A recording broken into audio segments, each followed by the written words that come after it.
Mesdames et messieurs, bonjour. Un très bon après-midi à vous tous qui suivez la télévision rwandaise. Nous allons parler de cette inauguration de ce mercredi d'une usine de production du lait en poudre au Rwanda, érigée en district de Nyagatare, à l'est du Rwanda. Cette usine a été officiellement ouverte par le Premier ministre, Dr Edouard Ngirente, et a une capacité de traiter 650 000 litres de lait par jour. Les détails avec Jean-Damascène Manissime.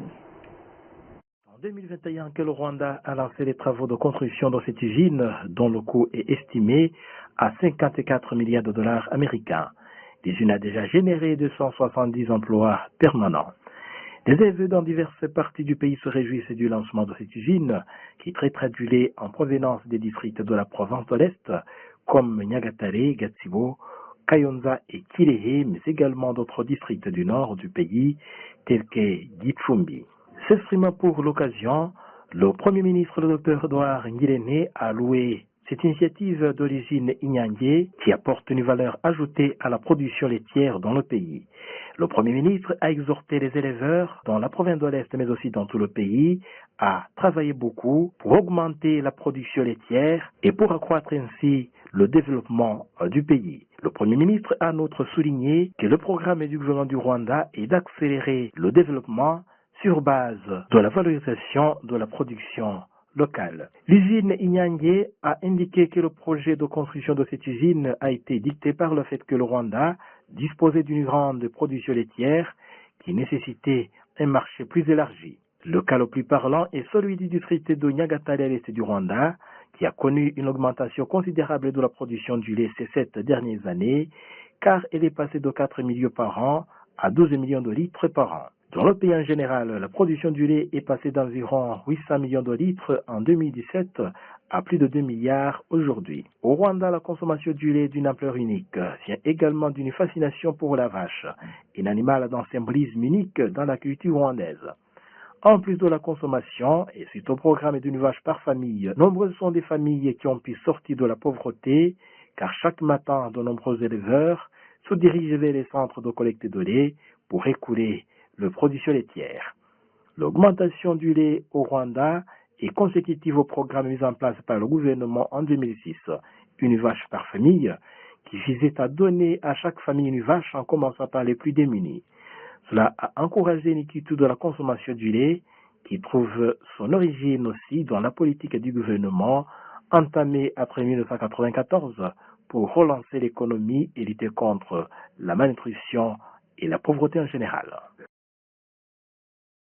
Le Rwanda et les pays du COMESA, le marché commun de l'Afrique orientale et australe, ont commencé à réformer le commerce pharmaceutique dans les pays de la région. Il s'agit d'un nouveau programme qui vise à renforcer l'industrie pharmaceutique dans ces pays afin de réduire le montant des importations en provenance de l'extérieur de la région. Le récit de Patrick Niridandi. Ce nouveau programme qui vise à renforcer l'industrie pharmaceutique dans ce pays afin de réduire les montants des importations en provenance de l'extérieur de la région a été lancé à Kigali. Lors d'un atelier réunissant des représentants des agences de contrôle des médicaments et des produits pharmaceutiques dans les pays du COMESA. Le COMESA est le marché commun de l'Afrique orientale et australe. C'est une communauté économique régionale en Afrique avec 21 États membres s'étendant de la Tunisie à Eswatini. Le COMESA est formé en décembre 1994, remplaçant ainsi une zone d'échange préférentielle qui existait depuis 1981. Tous les représentants des pays membres se sont réunis donc au Rwanda pour réformer le secteur pharmaceutique et renforcer l'industrie pharmaceutique dans les pays de la région de l'Afrique centrale et australe. Selon Esther Mwimba, responsable du développement du secteur privé au COMESA, l'amélioration du commerce pharmaceutique et l'augmentation de la quantité des produits pharmaceutiques produits dans le pays de la région passeront par le développement des industries qui fabriquent et transforment les produits pharmaceutiques et les vaccins dans ce pays. Il a ajouté que cela permettra de répondre à la demande des médicaments dans ce pays sans qu'il soit nécessaire de les importer de l'extérieur du continent, comme c'était le cas par le passé. De son côté, Fred Mugabe, directeur de développement industriel au ministère du Commerce et de l'Industrie, a indiqué que ce programme sera bénéfique pour le Rwanda. L'amélioration et la réforme du commerce pharmaceutique dans les pays membres du COMESA ont été évoquées après avoir constaté que les gouvernements de pays de la région donnaient chaque année beaucoup d'argent pour importer des médicaments de l'extérieur de l'Afrique. Le Rwanda importe chaque année des médicaments pour une valeur de 100 millions de dollars américains, dont la plupart proviennent des pays européens, d'Amérique et de l'Inde. Afin de réduire cet écart, le gouvernement du Rwanda a lancé un programme visant à ouvrir les portes à tous les investisseurs souhaitant établir des industries chimiques ici au Rwanda. Actuellement, 3 usines ont commencé à être construites au Rwanda, dont certaines ont commencé à produire des médicaments et des vaccins approuvés par le ministère du Commerce et de l'Industrie, Minicom. Les organisations régionales, East African Community, COMESA et SADC, vont bientôt mettre en place une zone de libre-échange entre leurs pays membres. Il va s'agir d'un marché commun qui aura à faire ce que la zone de libre-échange continentale africaine, inaugurée depuis 5 ans, n'a pas réalisé. Les détails avec Kassim Youssouf. Les pays membres de la communauté est-africaine, du marché commun de l'Afrique orientale et australe, COMESA, et de la communauté de développement d'Afrique australe et SADC ont résolu de mettre en place une zone de libre-échange afin de faciliter le commerce entre les pays membres de ces organisations régionales. C'est un marché dénommé Tripartite Free Trade Area ou zone de libre-échange tripartite dont l'inauguration officielle est prévue vendredi de cette semaine. Le Rwanda est l'un des premiers pays à avoir signé les accords portant création de ce marché commun pour le profit qu'il espère y trouver. Tous sont complémentaires et ce sont des programmes du gouvernement visant le développement des échanges et à faciliter aux Rwandais d'étendre leur marché et poursuivre ainsi le programme de développement socio-économique en tant que Rwandais. Cette zone de libre-échange tripartite EAC, COMESA et SADC est annoncée au moment où il y a une autre que l'Union africaine a mise en place depuis maintenant plus de 5 ans, mais dont l'objectif notamment la suppression d'impôts sur les marchandises circulant entre les pays d'Afrique n'est pas encore atteint. Cela serait une opportunité de faciliter les choses. Lorsque vous cherchez la solution d'un problème, vous partez de ses racines, c'est-à-dire on commence par le Rwanda et puis la communauté est-africaine, la SADC et le COMESA. Plus tout se déroule convenablement par la pratique, les autres blocs régionaux vont nous imiter de telle manière qu'on peut former un marché unique. La mise en place de la zone de libre-échange tripartite EAC, COMESA et SADC a été approuvée par le communiqué que le secrétariat général de la communauté est-africaine a rendu public ce mardi, et c'est après que le 14e pays, à savoir l'Angola, et signer les accords portant création de ce marché commun, le nombre des pays exigés par le règlement et les instructions qui le régissent. Ce sont 29 pays membres qui devraient signer ces accords portant création de ce marché avant le sommet des chefs d'État et de gouvernement prévu à la fin de cette année.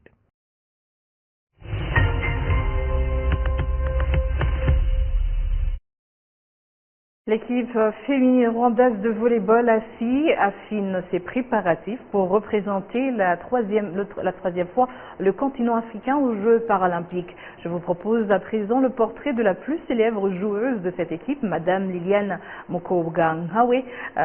En tant que capitaine de l'équipe, elle nous parle de son parcours et de l'évolution qui a porté l'équipe au plus haut niveau. Les détails avec Jean-Damascène Manichimné qui est allé à la rencontre de cette capitaine?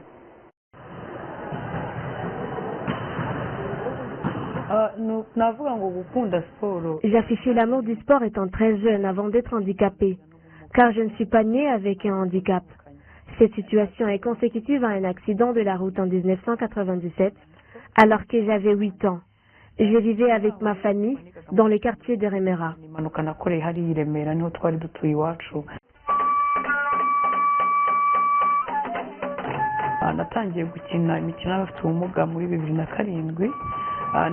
J'ai débuté les sports des handicapés en 2007 par celui qu'on appelle sit-ball. Par après, en 2012, j'ai changé pour les volleyball assis. J'ai été attirée par une bonne prestation de l'équipe nationale de volleyball assis qui rentrait des Jeux paralympiques de Londres.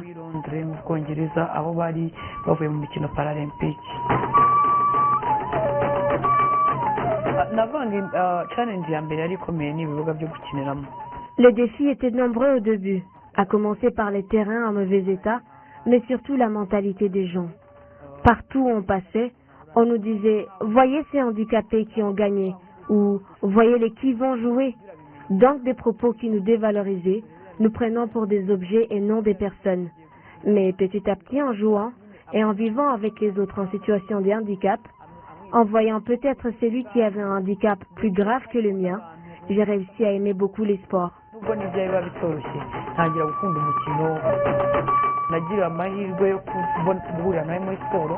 J'ai eu la chance de rencontrer un mari sportif et entraîneur. Il m'encourage partout, même à la maison. Pendant la pandémie, il m'aidait à faire des entraînements. Je dirais qu'il m'a beaucoup aidé, tout comme ma famille.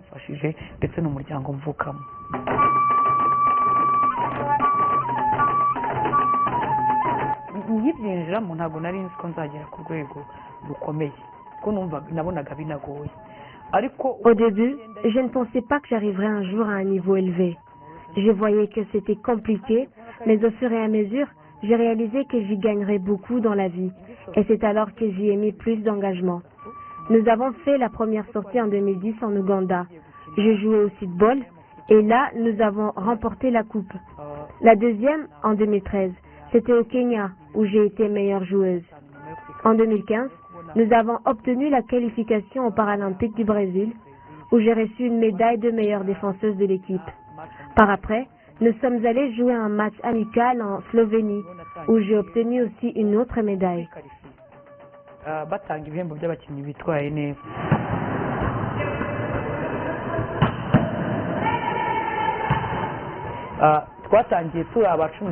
En commençant, nous étions la 13e équipe au niveau mondial. De lors, nous avons évolué aujourd'hui. Nous sommes la 5e derrière les plus grands pays qui ont connu plusieurs éditions de Jeux paralympiques. La Chine première, les États-Unis deuxième, le Brésil, le Canada et la nôtre enfin.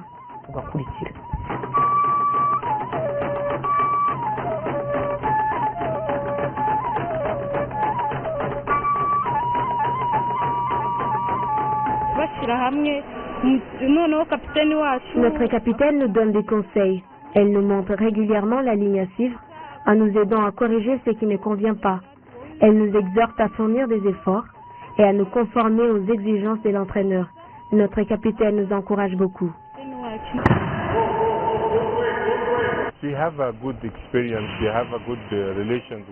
Liliane a une grande expérience. Elle est en bonne relation avec toute l'équipe. C'est comme la grande sœur de tout le monde. Elle les aide toutes à tout moment. En cas de besoin, toutes se dirigent vers elle, car elle est en bon accord avec toutes. Elle fait un excellent travail au sein de l'équipe.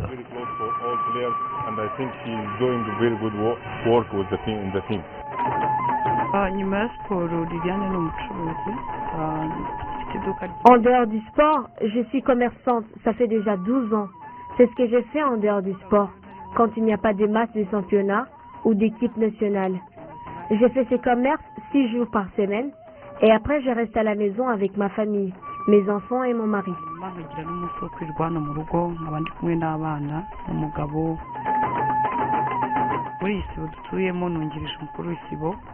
En dehors de ma famille, je vis socialement avec les voisins, j'assiste le responsable du village, je suis membre du comité consultatif, je partage la vie du quartier. Je participe aux travaux communautaires et à la vie sociale de la population.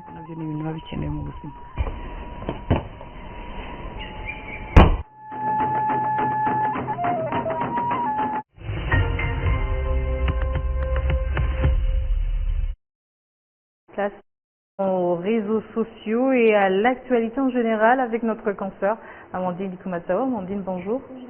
Alors, quelle est l'actualité aujourd'hui? On commence d'abord par plus de 200 personnes qui ont été emportées par un glissement de terrain survenu lundi après de fortes pluies dans une zone difficile d'accès de l'État régional d'Éthiopie du Sud, un bilan qui reste toujours provisoire alors que les opérations de secours poursuivent. Le président Paul Kagame a partagé sur son compte X un message de sympathie au Premier ministre éthiopien, Excellence Abiy Ahmed Ali, indiquant que le Rwanda exprime sa solidarité et son soutien au peuple éthiopien en cette période difficile. Je crois que même les chiffres continuent de grimper. Tout à l'heure, je suivais, il y a maintenant 239 corps qui ont été relevés. Et ils vont continuer à mettre à jour les chiffres parce que les opérations de secours sont toujours en processus. Et parlons maintenant à Kigali du grand rendez-vous annuel Umunu Festival 2024.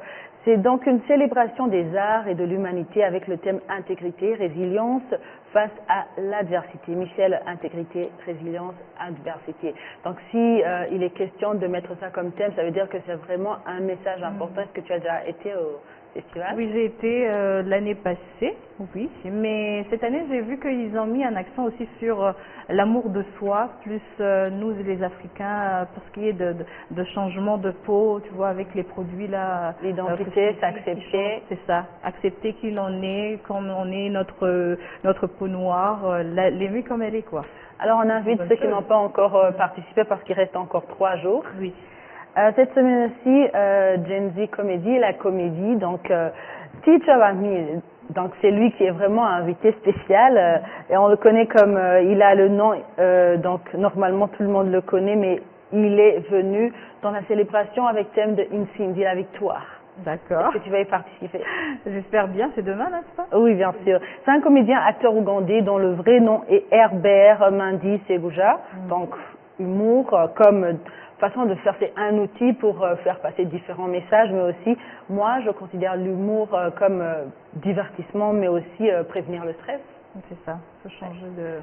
Parlons de la francophonie. Lors de la création des Jeux Olympiques modernes à la fin du siècle, le français est désigné langue officielle, mais la polémique maintenant sur les réseaux sociaux est de savoir si la langue fondatrice a toujours sa place privilégiée aux Jeux Olympiques. Je pense que oui, parce qu'on a même choisi Paris comme ville qui doit accueillir ces Jeux. Oui. Donc c'est une façon de donner encore plus de l'importance à la langue. Voilà. Ouais. Michel, avant de partir, je vais te demander pour les 7 minutes que Céline Dion va chanter. Elle est arrivée donc ce mardi, donc elle a fait une entrée remarquable et selon le journal ou bien les réseaux sociaux de Gala, on a dit qu'elle va chanter. Elle va chanter pendant 7 minutes. Pendant 7 minutes et elle a été payée pour 2 millions de dollars.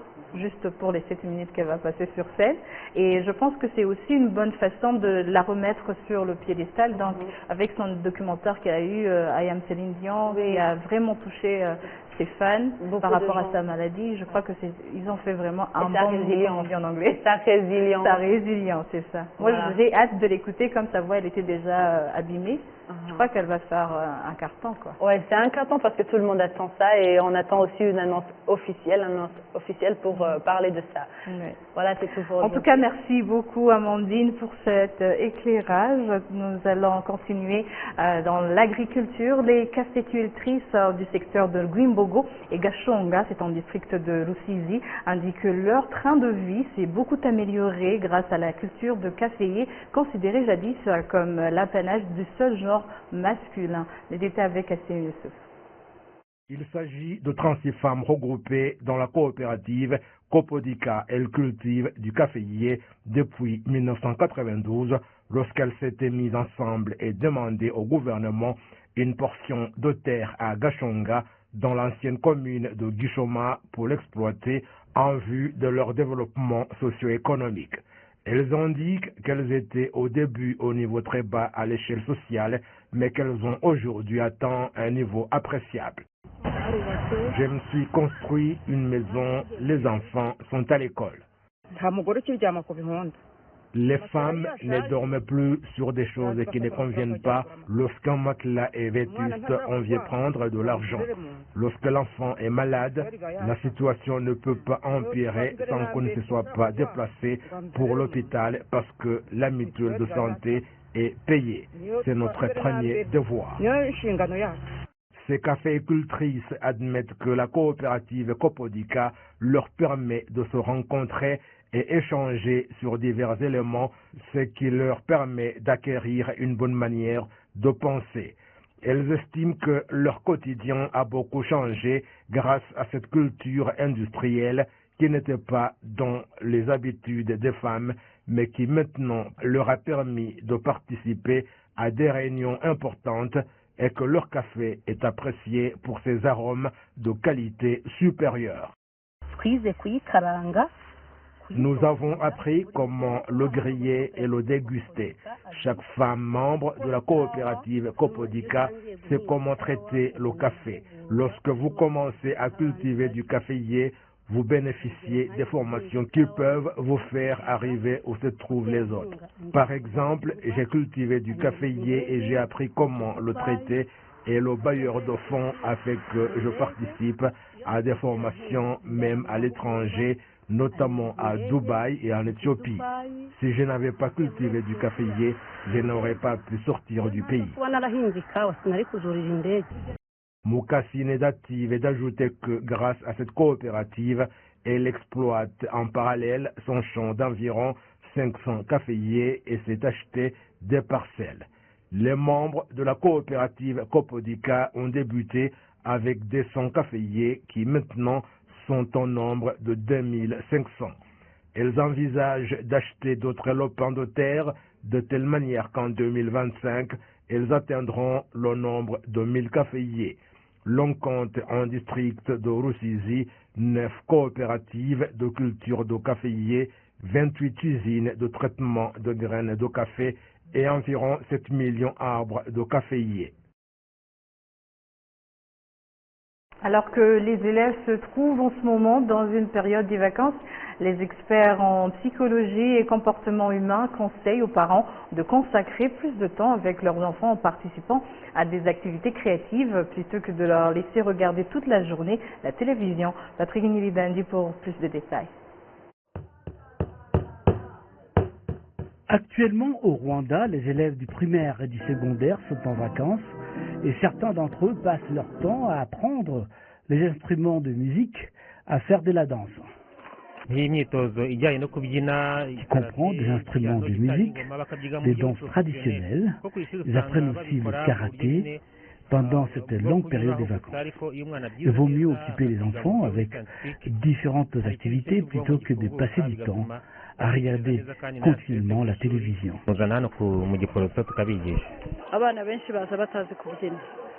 La plupart d'enfants arrivent au centre sans aucune notion des danses traditionnelles. Mais une semaine après, ils sont totalement intégrés. Nous leur apprenons la culture, ils parlent Kinyarwanda et l'amour des uns et des autres. Nous sommes très reconnaissants envers les parents qui nous permettent d'enseigner la culture rwandaise à leurs enfants.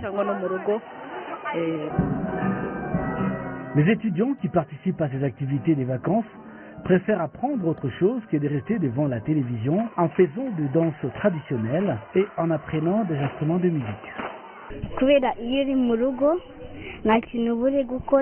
Lorsque nous sommes à la maison, nous passons beaucoup de temps devant la télévision et cela affecte notre vision, nos yeux. Moi, j'ai choisi de venir à David Temple pour apprendre à jouer de ces instruments. Le directeur général du REB, l'organe rwandais pour la promotion de l'éducation de base, Dr Barushimana Nelson, a profité de l'occasion pour sensibiliser les parents à se préparer à temps en vue de la prochaine rentrée scolaire. C'est une belle occasion pour exhorter les parents à commencer à chercher progressivement les fournitures scolaires, à trouver les frais scolaires là où c'est nécessaire, au lieu et place d'attendre la toute dernière minute. umubyeyi wese azaba yiteguye kohereza umwana ku ishuri adategereje ikindi cyumweru ibyumweru bibiri. Le professeur à l'Université du Rwanda, département de psychologie et comportement humain, professeur Sezibera Vincent, conseille aux parents d'éviter la tendance en vogue où certains parents démissionnent de leurs responsabilités et laissent les enfants seuls dans leurs occupations. Je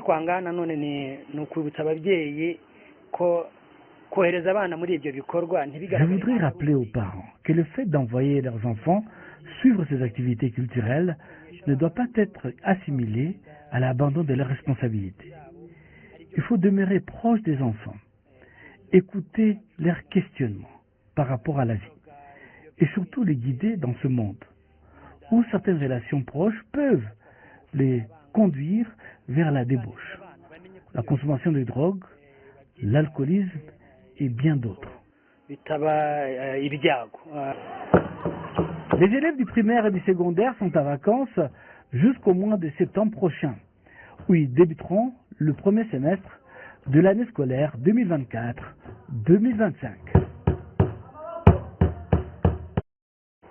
Et c'est sur ces belles images que nous achevons cette grande édition. Merci à vous tous qui étiez au rendez-vous d'actualité d'aujourd'hui. Au nom de toute l'équipe qui a réalisé cette édition, je vous souhaite de passer une excellente suite des programmes de la télévision rwandaise.